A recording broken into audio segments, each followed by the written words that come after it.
राधा रमण समिति के द्वारा 23 से 30 दिसंबर तक से टाउन क्लब मैदान में 7 दिवसीय श्रीमद् भागवत कथा की प्रारंभ की जाएगी। कथा के पहले कलश शोभा यात्रा निकाली जाएगी। दोपहर 12 बजे से निकलने वाले ये शोभा यात्रा दंतेश्वरी मंदिर से शुरू होकर मेन रोड चांदनी चौक होते हुए कथा स्थल पहुंचेगी। राधा रमण समिति के अध्यक्ष सरिता यादव ने बताया कि प्रतिवर्ष की भांति इस वर्ष भी राधा रमण समिति के द्वारा टाउन हॉल के सामने आगामी 23 दिसंबर से 30 दिसंबर तक 7 दिवसीय भागवत कथा का आयोजन किया जा रहा है। उन्होंने कहा कि इस वर्ष की भागवत कथा को राधा रमण समिति के द्वारा छत्तीसगढ़ महतारी को समर्पित किया गया है। उन्होंने कहा कि विगत वर्ष की भागवत कथा को महारानी अहिल्याबाई होलकर की 300वीं जयंती के अवसर पर उन्हें समर्पित किया गया था। सरिता यादव ने बताया कि 23 दिसंबर को भागवत कथा से पहले भव्य कलश यात्रा का आयोजन किया जाएगा। इस दौरान राधा रमण समिति के अध्यक्ष सरिता यादव ने प्रतिदिन भागवत कथा में होने वाले विभिन्न प्रमुख कथाओं का दिनवार जानकारी दी। टुडे 24 न्यूज के लिए जगदलपुर से डिविजनल हेड सुनील साहू की देखिए खास रिपोर्ट। मैं श्रीमती निर्मला तिवारी, राधा रमण समिति की संरक्षिका और श्रीमती यादव तिवारी के से मैं बहुत मान सम्मान मुझको मिलता है। और जब से इन्होंने इसको संभाला है ना, तब से बहुत अच्छे भव्य रूप से भागवत कथा हो रही है। और अभी 17 वर्ष से नहीं है तो बहुत पहले से हो रही, 20-25 वर्ष से हम लोग पहले से करते आए थे। तो इसका नाम राधा रमण नहीं था, लेकिन 17 साल से ये इसका नाम राधा रमण भगवत के हुआ है।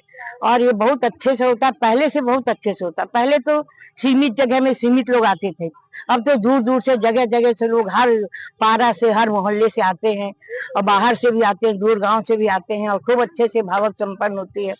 और जो कथावाचक हैं वो भी बहुत, मतलब जितने बार हुआ ना, हर बार वो बदल ले जाते हैं।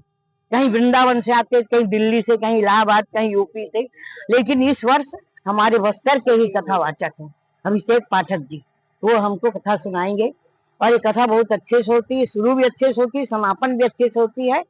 और सबका स्वागत करती हूँ। सरिता देवी को बहुत बहुत धन्यवाद देती हूँ, जो हर साल इसके आगे होके सबको सम्मिलित करके, सबको बुला के, फोन कर करके सबको बुलाती कि आइए आइए। मुझे भी इन्होंने फोन करके बुलाया तो मैं आई हूँ। धन्यवाद।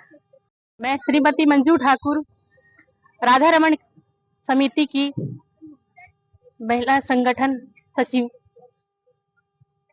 जैसे विगत प्रतिवर्ष की भांति इस वर्ष भी बहुत भव्य रूप से राधा रमण समिति की अध्यक्ष हमारी सरिता यादव जी के द्वारा और हमारी मातृशक्ति के द्वारा भव्य सुंदर इस बार 17 वर्षों से चला आ रहा है ये श्रीमद् भागवत कथा होने जा रहा है।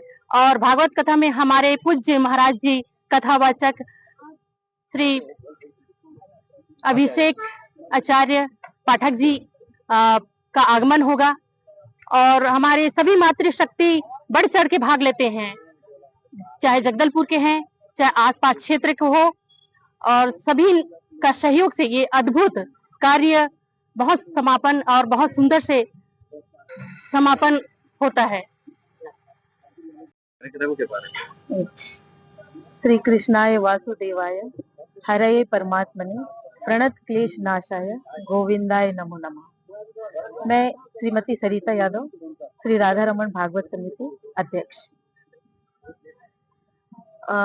23 से 30 दिसंबर प्रतिवर्ष की भांति इस वर्ष भी श्रीमद् भागवत कथा का आयोजन श्री राधा रमण भागवत समिति के द्वारा होना सुनिश्चित हुआ है। सभी भक्त जनों से निवेदन करते हैं कि इस कथा में अधिक से अधिक संख्या में उपस्थित होकर कथा का लाभ लेवे, जीवन को चरितार्थ करें। और इस वर्ष कथा में विशेष आकर्षण के रूप में, क्योंकि हमारे छत्तीसगढ़ राज्य को बने 25 वर्ष हो चुके हैं, ये 25वां वर्ष है, तो रजत जयंती वर्ष के रूप में इस वर्ष की भागवत कथा को हमने छत्तीसगढ़ मातारी को समर्पित किया है। पिछले वर्ष भी आप लोगों ने देखा था कि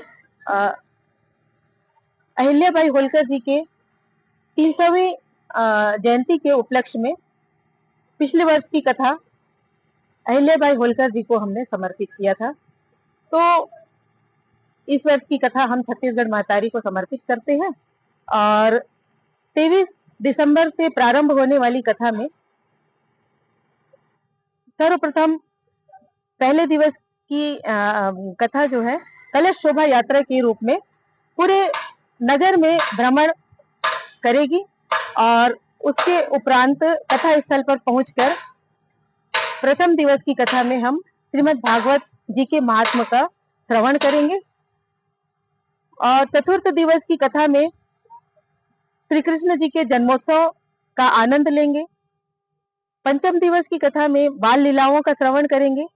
षष्ठम दिवस की कथा में हम रुक्मणी मंगल की कथा का श्रवण करेंगे और भगवान की विभिन्न झांकियों के माध्यम से उनके मंगल परिणय को बारात के रूप में पूरे नगर में निकाल करके प्रतिवर्ष की भांति इस वर्ष भी विवाह उत्सव का आनंद लेंगे। सातवें दिवस की कथा में सुदामा चरित्र का श्रवण करेंगे और अंतिम दिवस के रूप में पूर्णाहुति के रूप में हवन और भंडारे का आयोजन होगा। सभी भक्त जनों से निवेदन करते हैं कि इस कथा में अधिक से अधिक संख्या में शामिल होकर पुण्य लाभ अर्जन करें। बहुत बहुत धन्यवाद।